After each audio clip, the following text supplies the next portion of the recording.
Shalom, shalom, el Señor te bendiga en esta mañana muy especial que ha hecho el Señor. Le damos la gracia al Eterno porque nos permite estar aquí y poder compartir una porción de su palabra. Esa palabra que nos transforma, esa palabra que nos fortalece y esa palabra que nos da vida. Eso es lo que estamos tratando en esta mañana. Y hoy toca la Parashat Toldot. Es una Parashat tremenda. Habla de Isaac, habla de Rebeca, habla de Jacob y habla de Saúl.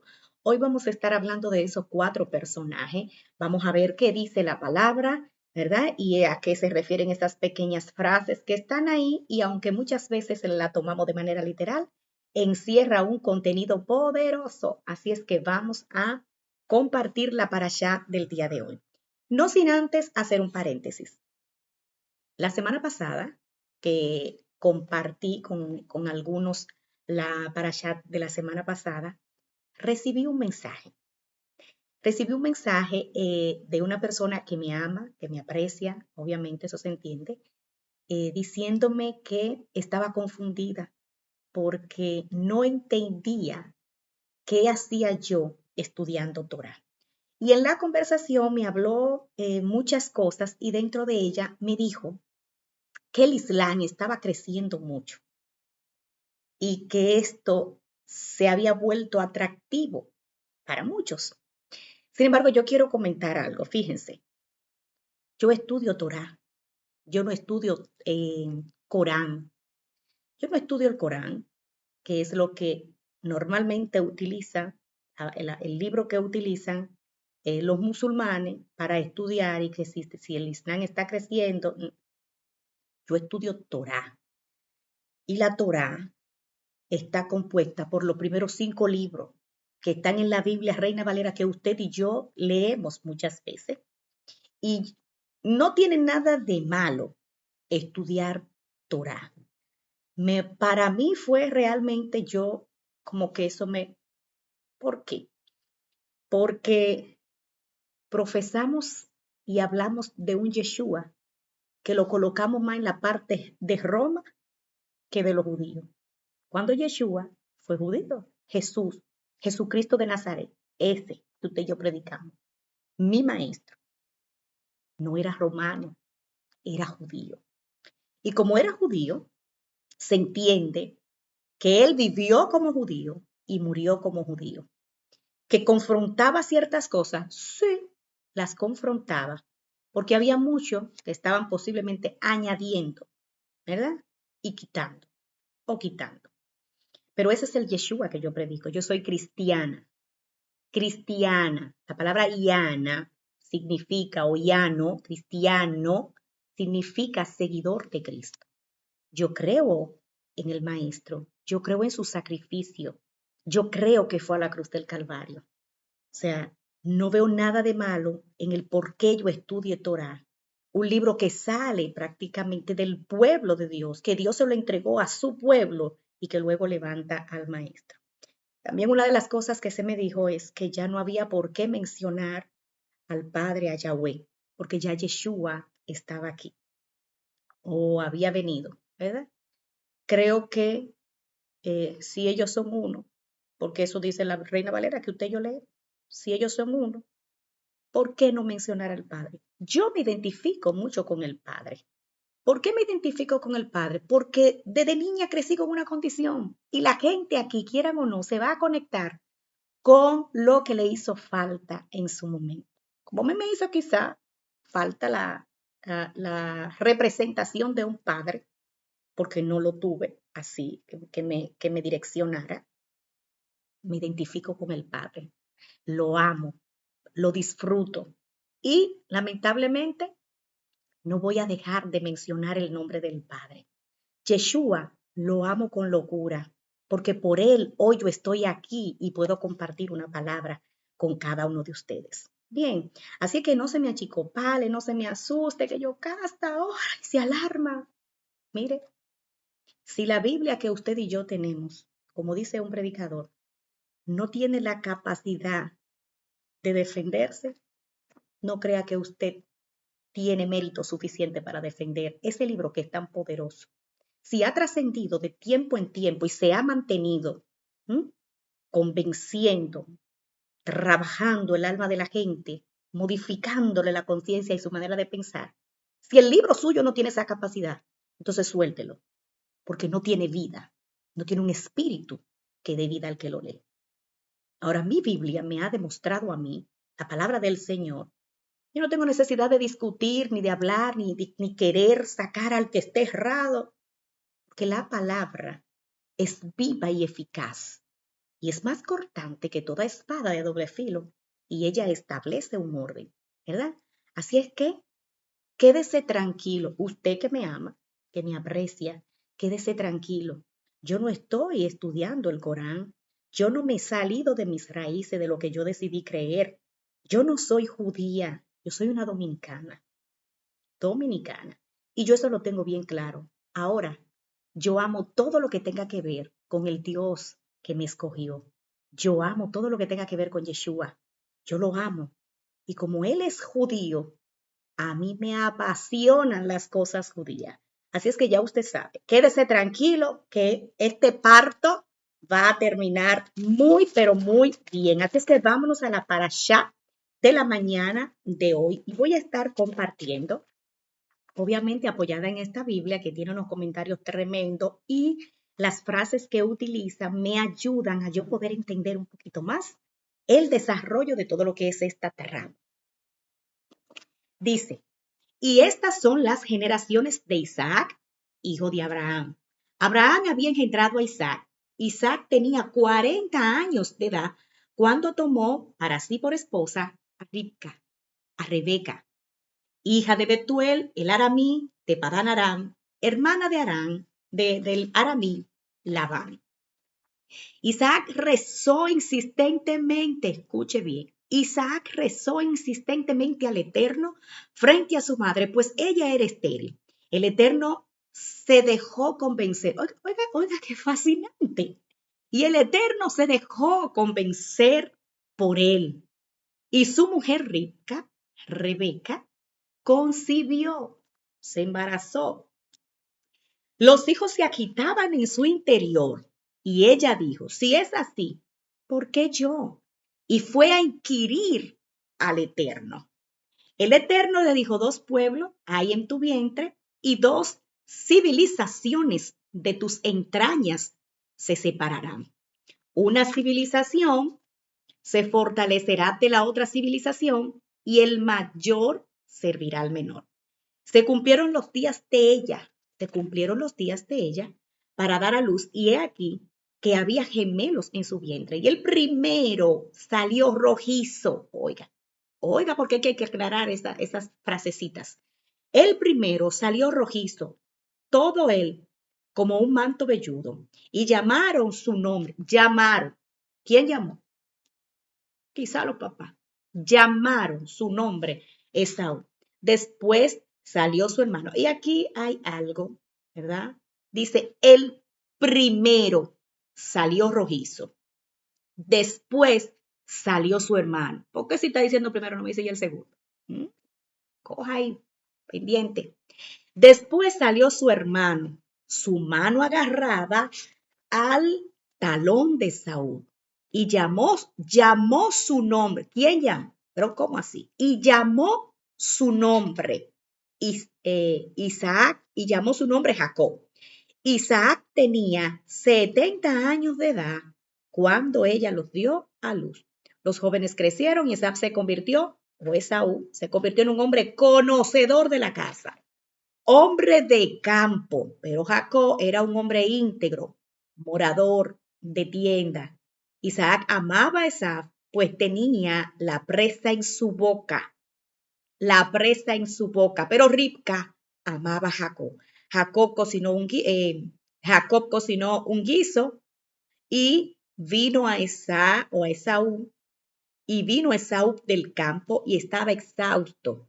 Esaú dijo a Jacob, por favor, hazme tragar de este guiso rojizo. ¿Rojizo?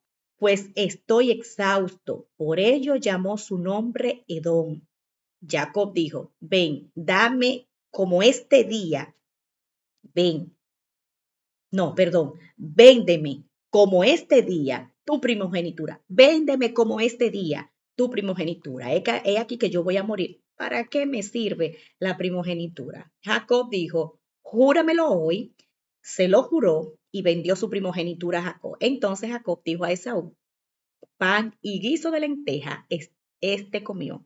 No, entonces Jacob dio a Esaú pan y guiso de lenteja, este comió y bebió y se levantó y se fue así, y se fue, ¿verdad? Así menospreció Esaú o Esaf la primogenitura. Pues vamos entonces a desarrollar esta palabra. ¿Vieron todas esas palabras en las que yo le hice énfasis? Ahí hay unos detalles que es bueno que nosotros conozcamos. Es bueno hablar, ¿verdad? De lo que tiene esta hermosa parashá. Y la parashá se traduce como toldó, generaciones. ¿Por qué había que hablar de las generaciones? Y dice, Abraham engendró a Isaac. Luego de que Dios cambia el nombre a Isaac y le agrega aquella letra G, recuerdan que les comenté que el alefato contiene 24 letras y que esas letras no solamente son consonantes, sino que también son números y que este pueblo se mueve bajo un orden donde ellos dicen que todo está programado, todo está coordinado. A Abraham se le hizo una modificación en el nombre. La Biblia de nosotros, Reina Valera, dice que le cambió el nombre. No, no le cambió. Yo me atrevo a decir que fue una simple modificación, porque se llamaba Abraham y ahora se va a llamar Abraham. Entonces, luego que se hace esta modificación, Sara, que también era estéril, concibe, queda embarazada. Y es entonces cuando tiene a Isaac. ¿Qué pasa? Que para hacer notar la parte de Isaac, dice, hijo de Abraham. ¿Por qué hay que resaltar que Isaac era hijo de Abraham? Porque nosotros lo sabemos. ¿Mm? Dice que una parte de la gente que estaban conviviendo allí cerca de ellos, los que especialmente eran denominados como cínicos, escuche, la palabra dice, los que eran cínicos, o no la palabra, sino el énfasis que hace el autor, el maestro, el rabí, dice que las personas que eran cínicas, como el evento que se dio con Abimelech, quisieron atribuirle a Isaac como hijo de Abimelech. Entonces, ¿qué hace Dios? Que cuando Sara concibe, dice que los rasgos de Isaac eran tremendamente parecidos a los de Abraham. Eran prácticamente, como diríamos nosotros aquí en República Dominicana, dos gotas de agua. Muy parecido. Y de acuerdo a que eran muy parecidos, entonces ya la gente empezó a dejar de lado, ¿verdad? A desmentir la parte esta que tenía que ver con que si Isaac era hijo de Abimelech. Cuando Isaac se casa, tiene 40 años. Sara obviamente es estéril, coincide a los 90 años y dice que muere a los 120. Cuando este hombre contaba con algunos 30 años aproximadamente, ¿verdad? Si no me equivoco, unos 30 años. Pero pasado de ahí, pasan 7 años después, cuando él recibe a Rebeca, a Ribca, y luego esperó 3 años más para poder estar con Rebeca, de manera que él estaba esperando que su cuerpo se preparara y ella pudiera estar lista para poder tener relaciones sexuales. Entonces, ¿qué pasa? Que después que se casaron, la chica no coincidía tampoco. No podía quedar embarazada.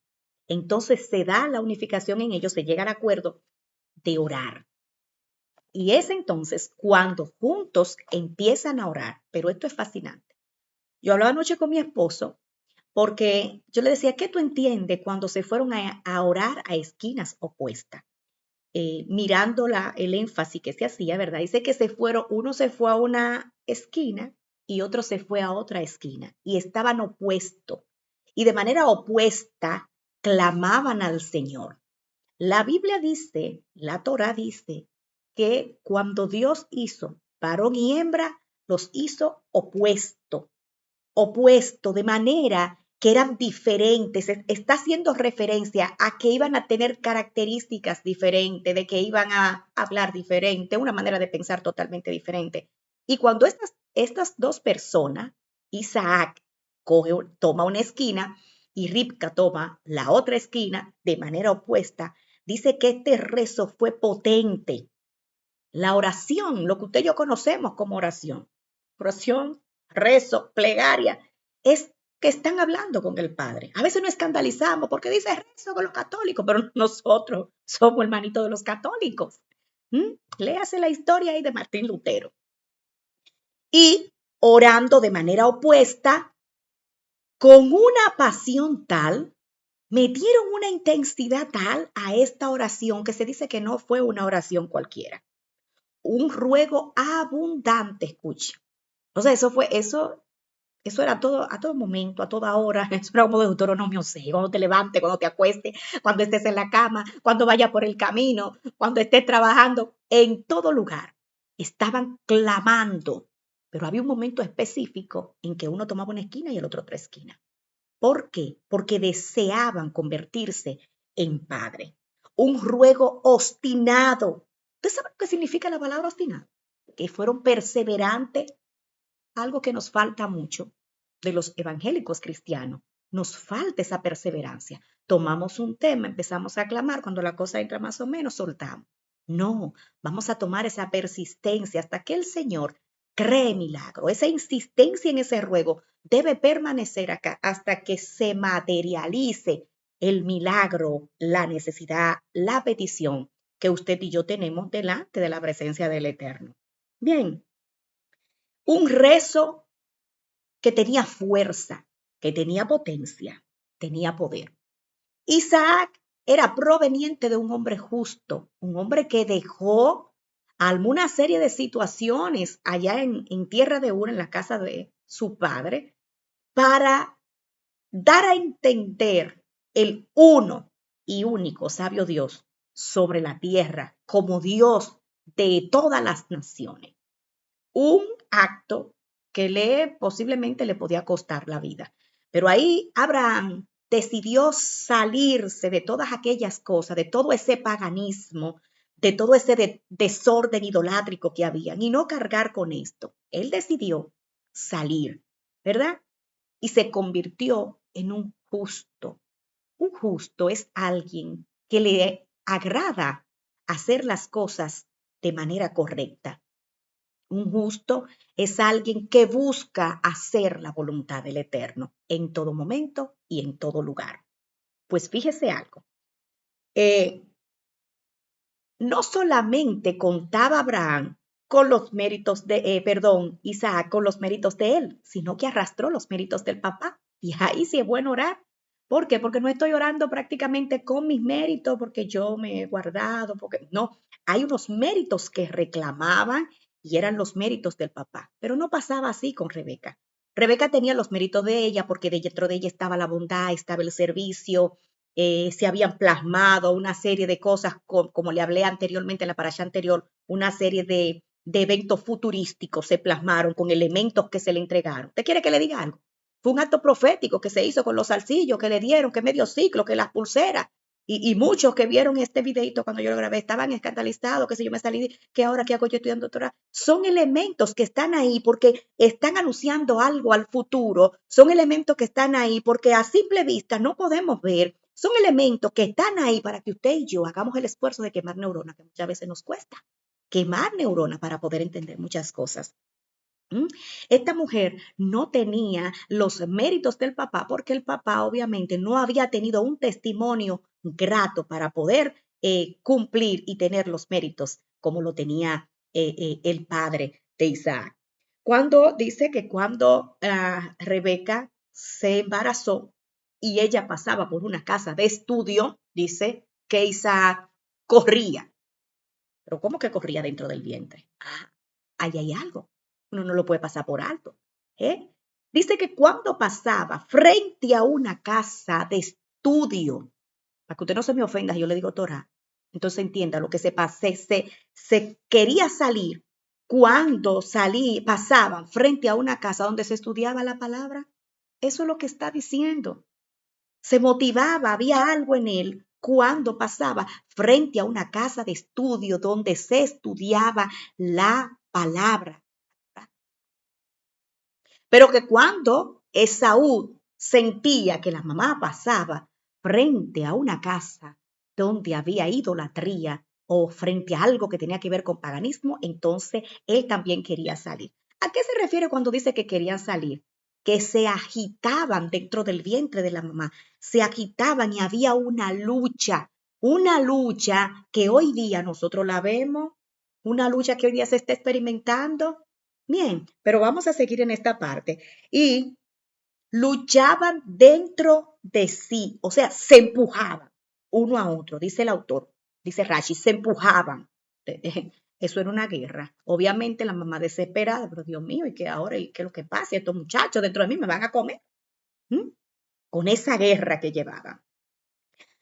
¿Qué pasa cuando se da estos empujones dentro de ellos? Estaban diciendo que estos niños saldrían con naturaleza totalmente diferente, una manera de pensar totalmente diferente, gustos diferentes, un comportamiento totalmente diferente, testimonio totalmente diferente. A eso es que se está refiriendo.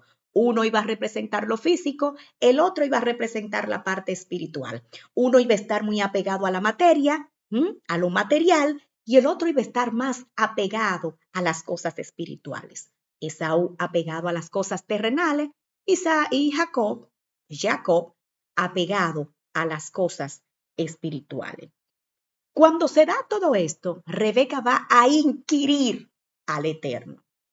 No es que solamente fue a confrontar al Padre, no fue que fue a hablarle mal al Padre, a desafiarlo. Fue a una casa de estudio a preguntarle a los que estaban como cabeza. Porque déjeme decirle algo, es bueno que usted y yo tengamos a alguien que nos lidere, a alguien que nos direccione. Siempre es bueno tener un padre espiritual, tener a alguien que sea un mentor, pero que nos alinee cuando hace falta, ¿verdad? Que no nos quedemos como animalitos salvajes, sino que nosotros tengamos a dónde ir. Ella fue a una casa de estudio que se dice que estaba encabezada por Sem, el hijo de Noé. Así es que fue allá para transmitirle o preguntarle a Dios y que Dios usara su canal para dejarle saber qué era lo que estaba pasando. Y efectivamente, el Señor le deja saber que había dos naciones dentro de él, dos pueblos hay en tu vientre. Esa parte está clara, no hay que hablar mucho, pero dice que la grandeza de ambos sería la expresión de la importancia que vendrían a representar cada uno de esos dos pueblos. La importancia que iban a representar esos pueblos, ¿verdad? Significa que habría una gran diferencia en cada uno de ellos. Dos pueblos hay en tu vientre. Y a mí, aquí esta parte me llama la atención porque hace muchos años atrás, antes de yo tener estas fuentes que son ricas en contenido, en información, que salen desde su pueblo, gente que conocen la cultura, la idiosincrasia, la historia del pueblo, antes de yo tener estos libros, yo me compré en una Biblia, ojalá que usted no se predisponga y ya no quiera seguir viendo el video porque le voy a decir esto, pero yo me compré por referencia de uno de mis maestros cuando estudiaba teología, un libro que se llama el Targum. ¿A dónde me fui? A una Biblia, a una biblioteca de una iglesia católica que está por la Independencia, por si quieren confirmar, ¿verdad? Por la Independencia no, está por Gascue. Y allí fui yo a desencamar aquella librería porque yo quería tener ese Targum, porque el Targum contenía información que podrían bendecir a mi vida y que a manera simple la Reina Valera no me daba esas explicaciones cuando yo realmente tenía muchas interrogantes. Bien, y el Targum hace aquí un aclarando importantísimo. El Targum dice, lo traduce como que dentro del vientre de esta mujer habían dos pueblos que se iban a dividir, que en un futuro se iban a dividir. Eso es lo que estamos viendo hoy día.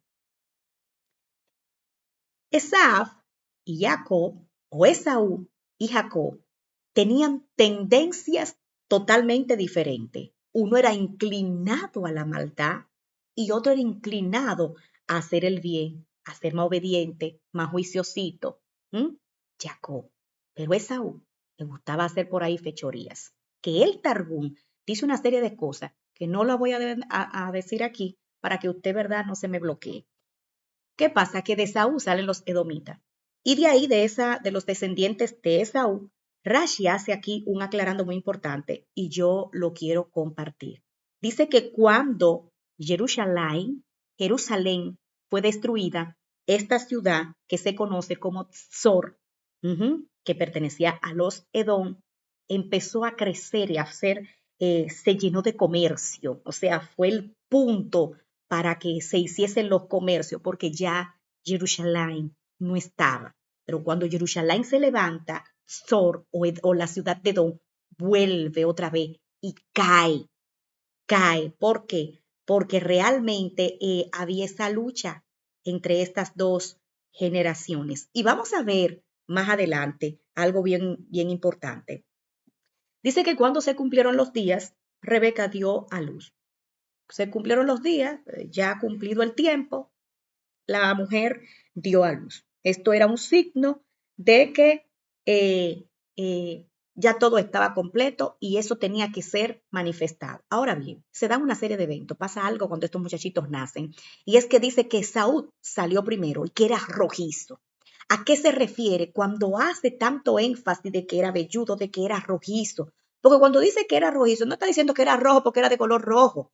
Está diciendo algo que posiblemente quiere que usted tenga la capacidad de pensar, de generar, pero aquí pasó algo. Pregúntese, no sea simple cuando usted estudie la palabra. ¿Por qué dice que es rojizo? ¿A qué se refiere? ¿Qué cree el pueblo de Dios con relación a la palabra es rojizo? Investigue, porque eso no está ahí solamente por estar.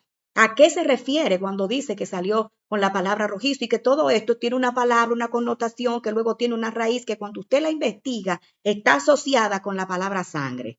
¿Eh? Está diciendo que el tipo sería un derramador de sangre. Está hablando de que había una inclinación, un Yetzer hará una inclinación al mal que dominaba el Yetzer, o sea, la inclinación al bien. Eso es lo que está diciendo, que nació rojizo, que iba a derramar sangre. Y aquí tiene una parte muy importante, dice, y el primero salió y era rojizo, y era esto, lo leímos, pero no me dice, y el segundo salió de tal manera y agarró el talón. No dice el segundo. ¿Por qué no especifica que el segundo? Porque para Dios no era el segundo.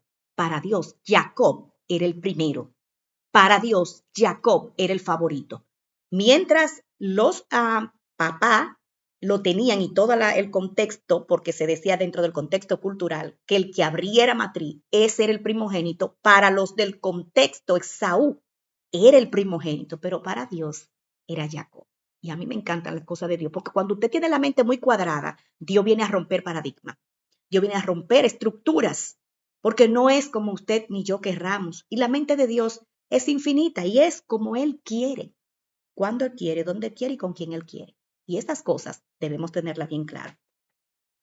Esaú tenía el privilegio de la primogenitura por lo que dice lo cultural o por lo que decía lo cultural. Y Jacob, ¿quién lo había seleccionado? Y a mí me encanta porque dice, y lo llamaron Esaú. ¿Quién lo llamó así? Posiblemente los papás. Pero cuando se refiere y dice, y lo llamó, está hablando de alguien específico. Usted se está dando cuenta del tiempo que se está utilizando para la narrativa de este hecho. ¿Mm? Y lo llamó. Pero alguien lo llamó. ¿Quién fue que lo llamó? Vamos a ver ahora quién fue que lo llamó. Lo llamó Dios. Por eso se dice que no lo llamó segundo, porque ya él tenía un plan perfecto para él diseñado y lo creó primero. Pero el otro se adelantó, porque como el verdadero engañador que nosotros no, yo me confieso como los católicos, muchas veces hemos predicado de que Jacob fue el que engañó a Esaú, pero aquí el engañador era Esaú, porque dice que tenía la casa en su boca. ¿Usted sabe lo que significa que tenía la casa en su boca? Que cuando hablaba, engañaba, que tenía la facilidad del habla y engañaba y envolvía y convencía. Iba delante del papá y le decía al papá, entonces, ¿cuánto yo debo diezmar de la sal? ¿Cuánto debo diezmar de la paja? Al papá, ¿para qué? Para confundirlo, para confundir al papá. ¿Y el papá qué pensaba? Que él estaba cumpliendo los mandamientos del Eterno. ¿Pero lo estaba cumpliendo? No, porque dice que cuando él salía al campo salía con el objetivo de matar. Mataba animalitos, que si bien es hecho, si bien es cierto, están hechos para que muchos de nosotros podamos alimentarnos de esos animalitos, pero también hacía otras cosas, hacía un sinnúmero de eventos que el Targún especifica, porque ¿quién lo dice, Yocasta? La Biblia no lo dice, pero bueno, están dentro de fuentes contenidas que contienen la historia del pueblo. Estas fuentes están ahí y están ahí para aclarar los detalles, porque si en la Biblia se colocara todo lo que usted y yo ignoramos, pero ¿qué pasó? Usted y yo no pudiéramos con ese libro. Demasiado amplio. ¿eh? Dios le colocó un nombre a Jacob, que dicho sea de paso, cuando se dice dentro de este contexto cultural fascinante, que a mí me encanta, se dice que el nombre, cuando los papás colocan el nombre, es porque una inspiración divina viene sobre el papá o sobre la mamá. Se llega a un mutuo acuerdo y se coloca en el nombre. Pero no se pone ese nombre simplemente porque usted dijo, hoy yo amanecí con el deseo de ponerle a mi hija Yocasta. Eso tiene un trasfondo, eso tiene algo espiritual, eso tiene un arrastre, eso tiene una conexión, tiene un destino, tiene un propósito, tiene un diseño. Esto encierra demasiadas cosas. Entonces el Eterno le pone Jacob y el nombre de Jacob asimismo viene para establecer algo que estaba en la mente secreta del Eterno. Salió agarrado del talón de Saúl. Y la palabra que se utiliza aquí, que se va a la parte que conecta con su raíz, dice que se traduce como el que venció o el que vencerá o el que se mantendrá, el que estará firme. Y nosotros hemos visto todo lo que ha acontecido, ¿verdad? Todo lo que ha pasado. Asimismo dice que cuando Abraham vio que Sara no podía tener hijo, se fue y aceptó la propuesta de Sara y tomó para sí una criada. Isaac no hizo lo mismo. Isaac se mantuvo ahí constante. ¿Por qué? Porque dice que cuando se fue a ofrecer el sacrificio de Isaac, que usted y yo conocemos con lo más raro y que le iban allí, que cuando ya, ¡hey! Abraham, detente! Usted conoce esa historia. El muchachito fue consagrado al Eterno. Isaac fue consagrado y dedicado. Y fíjese que eso no está ahí por estar. Está hablando que nacería uno, porque es que la gente me dice, no, Yocasta, ya el antiguo pacto no tiene ninguna validez. Pero ¿cómo usted se atreve a decir eso, usted que estudia la palabra, que el antiguo pacto no tiene ninguna validez? Si un Nuevo Testamento no puede funcionar si no hubo un viejo. Y es que no se le dice nuevo, se le llama pacto renovado a todo lo que hizo nuestro maestro. Un pacto renovado, pero esto no ha sido roto o abolido. Yeshua mismo hablando dice que yo no vine aquí a quitar las leyes, yo no vine a eso, yo vine a hacer que se cumpliesen. Y esto está hablando de todo lo que afloraría, de todo lo que pasaría por medio de tu maestro y mi maestro. Yeshua estaba anunciando de que se levantaría uno que iba a ser más justo que Isaac, uno que iba a sí mismo a tener ciertas características como la tuvo Isaac. A eso es que se está refiriendo. Y mientras uno era dedicado a la casa, el otro era íntegro, el otro le encantaba estar delante de la presencia del Señor y adoraba el nombre del Santo de Israel. Entonces, cierro ya con esta partecita. De este guiso rojizo, habla de que él había salido al campo y había matado. Y cuando llega le plantea que le dé la primogenitura. Entonces, lea la palabra porque dice, como el día de hoy, creo que así es que dice, ¿verdad? que como estaba el día de claro, así que le prometieron, le jurara que él le iba a entregar la primogenitura. O sea, le está diciendo, tú eres claro en lo que quieres hacer, ¿estás seguro? ¿Tú quieres asimismo que esto se quede para el resto de la historia? ¿Tú quieres eso? Ah, eso era lo que le estaba diciendo. Entonces, si tú aceptas, tú tienes que estar claro en lo que está pasando. ¿Por qué finalmente ya? ¿Por qué rechazó Esaú la primogenitura? Porque Isaac le había dicho que las personas que entraban, los primogénitos en primer lugar eran los que ofrecían los sacrificios. Y como eh, Esaú no tenía los méritos para ofrecer ese sacrificio. Ya venía la historia de que cuando entraban a ofrecer el sacrificio tenían que colocarse algo porque la presencia misma del Eterno lo mataba. Ustedes y yo sabemos, cuando el sacerdote entraba al tabernáculo para ofrecer el sacrificio, se le colocaba una especie de unas campanitas atadas a los tobillos, de manera que cuando se meneara o se moviera o caminara o ofreciera el incenciario, sonaran las campanitas y esto dejaba ver que él estaba vivo, que su condición era agradable, que el padre le gustaba que él estuviese ahí adentro. Pero si no era así, ¿sabe qué pasaba? La misma presencia lo mataba. Cuando Jacob le explica todo esto, dice, pero ¿a qué me sirve a mí las primogenitura? Con el tiempo eso dejará de existir. Yo no quiero nada de eso. Pasará luego a los levitas y los levitas se encargarán. Eso es lo que estaba diciendo. La primogenitura no me sirve porque dentro de un tiempo eso va a caducar. Y cuando eso caduque, ¿a mí para qué me va a servir? Eso es lo que estaba diciendo. A eso era que se estaba refiriendo. Así es que esta ha sido la enseñanza del día de hoy. Yo espero que bendiga su vida de manera muy especial. Este contenido es fascinante, es maravilloso. No trague entero. No solamente se lleve de lo que yo le digo, estudie, estudie. Una de las características que tenemos nosotros, los evangélicos cristianos, digo nosotros porque yo soy evangélica cristiana. ¿Cristiana? Aunque usted lo ponga en duda. Aunque usted se asuste porque yo estoy dando Torah, pero yo soy cristiana evangélica. Y una de las del déficit que nosotros tenemos es que no nos gusta estudiar la palabra y escudriñar las escrituras porque os parece que en ella hay vida eterna. Así es que el Señor les bendiga, el Señor le guarde, le prospere de manera especial, que su entendimiento esté abierto y que usted pueda crecer en estos caminos conjuntamente, así como el Señor lo estableció con tu diseño, con tu propósito y que puedas llevar a cabo todo lo que el Señor se ha propuesto contigo. Shalom, shalom, disfrute este sábado porque el Señor lo preparó para tu descanso.